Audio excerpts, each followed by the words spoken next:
ব্যভিচারে লিপ্ত হচ্ছে, আল্লাহ রাসূল সাল্লাল্লাহু আলাইহি ওয়াসাল্লাম বলছেন ঠিক ব্যভিচারের ওই সময়টাই তার আর ঈমান থাকে না, সে বেঈমান হয়ে যায়। যখন সে বন্ধ করে সে আবার ফিরে আসে, কিন্তু গুনাহে কবিরার কারণে কিয়ামতের ময়দানে আল্লাহ তাআলা অসংখ্য সময় তাকে জাহান্নামের আগুনে জ্বালাবেন। যে চারটি গুনাহ করলে ঈমান থাকে না, ঈমান থেকে খারিজ হয়ে যায়, সেই চারটি গুনাহ কি তা আমরা হুজুরের মুখ থেকে শুনব। আল্লাহ রাব্বুল আলামিন আমাদের সকলকে সেই চারটি গুনাহ থেকে বেঁচে থাকার তৌফিক দান করুন, আমিন। চারটা গুনাহ আছে, যেই চারটা গুনাহ যদি আপনি করেন আপনি ঈমানের মধ্যে থাকবেন না।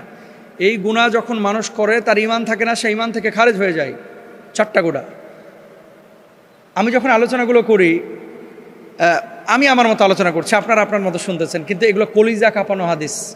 কলিজা কাঁপানো হাদিস আল্লাহর হাবিব সাল্লাল্লাহু আলাইহি ওয়াসাল্লাম এইভাবেই বলেছে, এইভাবেই কিন্তু আপনাকে মানতে হবে। এই চারটা গুনার ধারে কাছে কোনো মানুষ যাবেন না, না হলে ঈমান থেকে খারিজ হয়ে যাবেন ঠিক ওই সময়টা।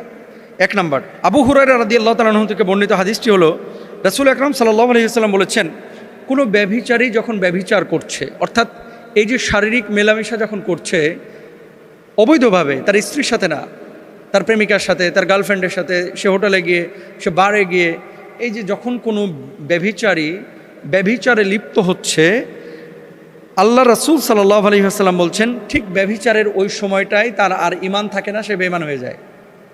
যখন সে বন্ধ করে সে আবার ফিরে আসে, কিন্তু গুনাহে কবিরার কারণে কিয়ামতের ময়দানে আল্লাহ তাআলা অসংখ্য সময় তাকে জাহান্নামের আগুনে জ্বালাবেন। তাহলে ব্যভিচারী যখন ব্যভিচার করে তার ঈমান থাকে না, সে বেঈমান হয়ে যায়। এক নাম্বার।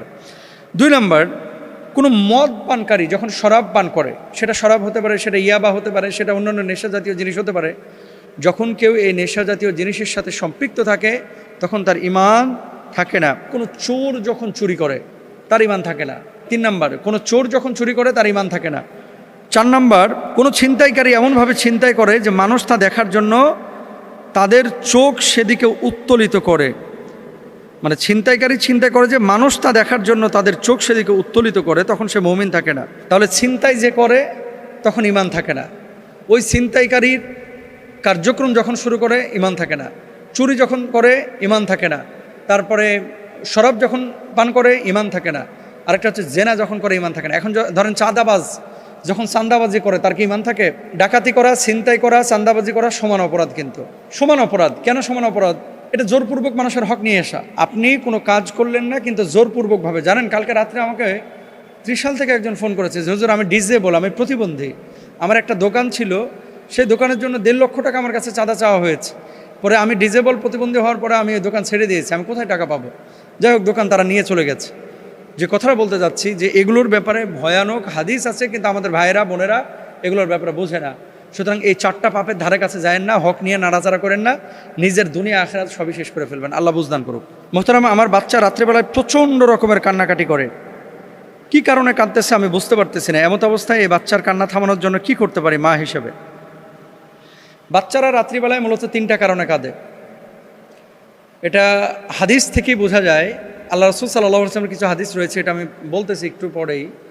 মূলত 3টা কারণে বাচ্চারা রাত্রিবেলায় কাঁদে। একটা হচ্ছে ভয়ানক স্বপ্ন দেখে। 2 নম্বর বিষয় হচ্ছে অসুস্থতা, পেটে ব্যথা অথবা গ্যাস ট্যাস হয়েছে, এটা দুনিয়াবী বিষয়। আর 3 নম্বর বিষয় হচ্ছে বদজিনের খোঁচাখুচি। অপবিত্র জীবনযাপন করেন, সাফার করে হচ্ছে বাচ্চারা। সারাদিন সিনেমা দেখতেছেন, মোবাইলে চ্যাটিং ফ্যাটিং করতেছেন, সারাদিন গান বাজনা করতেছেন, সারাদিন অপবিত্র অবস্থায় বিছানাটাকে রেখে দিচ্ছেন। এই যে এই ধরনের কোনো অ্যাটিটিউড যদি আপনার থেকে হয়ে থাকে, তাহলে বাচ্চারা সাধারণত এই ধরনের সাফার করে। তাহলে কি করতে হবে? নবীজি সাল্লাল্লাহু আলাইহি ওয়াসাল্লামের যে ফর্মুলা, সেই ফর্মুলার দিকে একটু তাকান।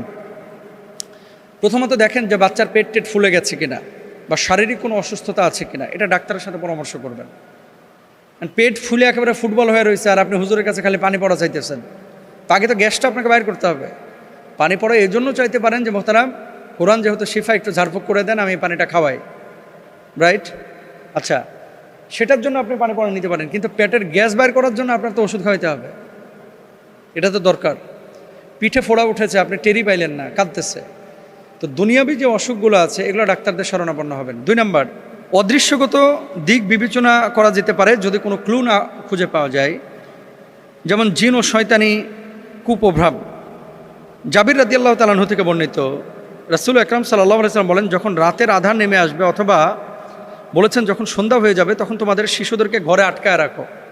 আটকানো মানে বুঝেন, ঘরের দরজাগুলো জানলাগুলো বন্ধ করে দেবেন। বিশেষ করে কখন? সূর্য যখন অস্তমিত হবে, ডুববে, ঘরের দরজা বন্ধ করে দেবেন, জানালাগুলো বন্ধ করে দেবেন। কারণ এই সময় জিনেরা, বদজিনেরা ছোটাছুটি করে। কি বলছেন? যখন সন্ধ্যা হয়ে যাবে তখন তোমরা তোমাদের শিশুদের আটকে রাখবে, কেননা এই সময় শয়তানেরা ছড়িয়ে পড়ে। আর যখন রাতের কিছু অংশ অতিবাহিত হয়ে যাবে তখন তাদের ছেড়ে দিতে পারো। তোমরা ঘরের দরজা বন্ধ করবে এবং আল্লাহর নাম স্মরণ করবে, কেননা শয়তান বন্ধ দরজা খুলতে পারে না। আপনারা তো সন্ধ্যা লাগলে বাচ্চাদেরকে নিয়ে রেস্টুরেন্টে খাইতে যান, অনেক সময় সন্ধ্যা লগ্নে বাচ্চাদেরকে নিয়ে বাইরে হাঁটতে বের হন। এগুলো একটা আহাম্মুখী কাজ। বিশেষ করে ছোট বাচ্চারা, তারা কিন্তু খুব কোমল, তারা খুব নরম। আপনি করতে যান এগুলা, আর সমস্ত বিপদে পড়ে হচ্ছে এই বাচ্চারা। এই জন্য বাপমাকে বলবো, সন্ধ্যা যখন নেমে যাবে বাচ্চা নিয়ে বাইরে বের হবেন না।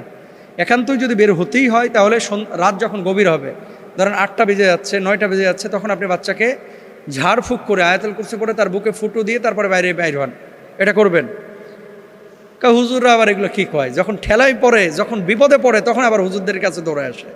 আগে যে কথাগুলো বলি এগুলো কিন্তু আমলে নেয় না অনেকে। যারা আমলে নিছে, আমাদের বাচ্চারা তো কাঁদে না, সিস্টেম তো আগে জানি, এজন্য কাঁদে না, এজন্য ভয় পায় না। আলহামদুলিল্লাহ। কোনো বিছানা টিছানা অপবিত্র রাখবেন না। যেই বিছানার উপরে মেলামেশা করতেছে এই বিছানাটাকে না ধুয়ে আবার ওর উপরে বসে বসে 7 দিন ধরে, কিছু খবিস আছে এরকম, 7 দিন 8 দিন লুঙ্গি ধয় না, জামা কাপড় ধয় না, বিছানা চাদরই করে না। আর মানে ঘরের ভিতরে ঢুকলে বিশ্বাস করেন একেবারে পেশাবের গন্ধে মনে হয় যে ঘরে পাঠা পালে, এরকম একটা অবস্থা।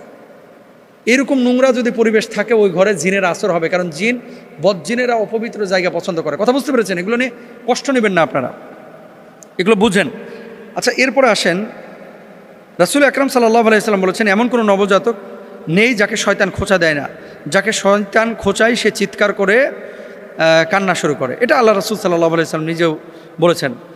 তো রাসূল সাল্লাল্লাহু আলাইহি ওয়াসাল্লাম কী করতেন? হযরত হাসান হোসেন রাদিয়াল্লাহু তাআলা আনহুর ব্যাপারেও তিনি আয়াতুল কুরসি পড়ে হাসান হোসেনকে ফুৎকার দিয়েছেন।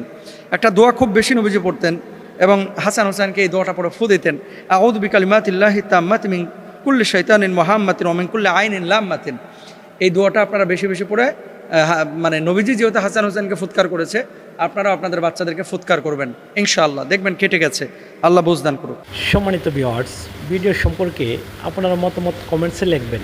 ভিডিওটি একটি লাইক দিয়ে চ্যানেলটি সাবস্ক্রাইব করে রাখবেন। আসসালামু আলাইকুম।